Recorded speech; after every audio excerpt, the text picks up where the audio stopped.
Tuesday night big game breakdown here on SportsBit.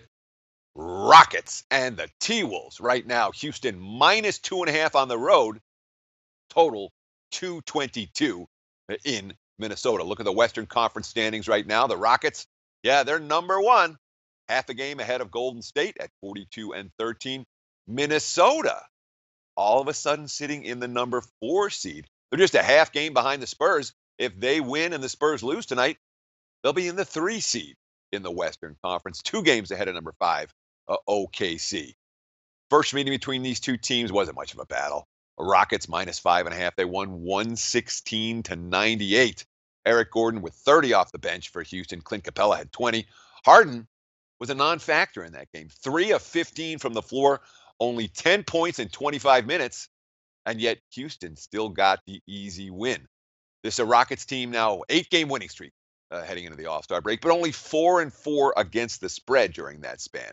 The markets aren't sleeping on Houston. Make no mistake about it. They can get to 10 straight if they win tonight, and then they host Sacramento tomorrow in the last game before the All-Star break. Really doing it on both ends of the court. Look at this graphic for the Houston Rockets. Last 8 games, points per 100 possessions. Number 1 in the NBA on offense. Number 7 in the NBA on defense. This is Houston we're talking about. Mike D'Antoni, who's never had a good defensive team in his life. Not the case right now for the Houston Rockets. The defense is allowing them to win ugly. Houston doesn't win ugly games. They don't win grinders. They've been doing it. Look at Dallas on Sunday. They didn't cover. I understand. They were laying doubles. They didn't cover. They only hit 13 of 45 from three-point range. They really didn't have a lot of energy. They weren't taking it to the basket. They lost the battle of the boards by double digits in that contest. Harden, 6 of 19. Gordon, just 2 of 11. Yeah, they still won the game. That's winning ugly. That's what Houston's capable of doing right now. The question is, do we still see that level of intensity for Houston in this stretch right here before the All-Star break? We worry about it. Mike D'Antoni, quote, and I apologize for not getting this graphic up for you. I'm just going to read it. We have too much at stake. I don't think it's even in their DNA to coast into the break. These are 2 games we're going to try like heck to win. We also know that the game up in Minnesota is really a tough one, and then we have a back-to-back. It's something we want to do, something we're really going to try to do, but it's not going to wreck the season if we don't do it. We'll just pick up the pieces and keep on going. If we don't do it, we'll keep everything in perspective. That's one of those quotes that's like, yeah, maybe tonight for Houston. I'm not sold on the Rockets in this spot, especially given their point spread mediocrity, despite their straight-up success. And let's not sell Minnesota short right now. This team hasn't lost at home since before Christmas. They have 13 straight victories on this floor, 10-3 against the spread, 23-6 on this floor for the full season. This has been an impressive home court and a meaningful home court.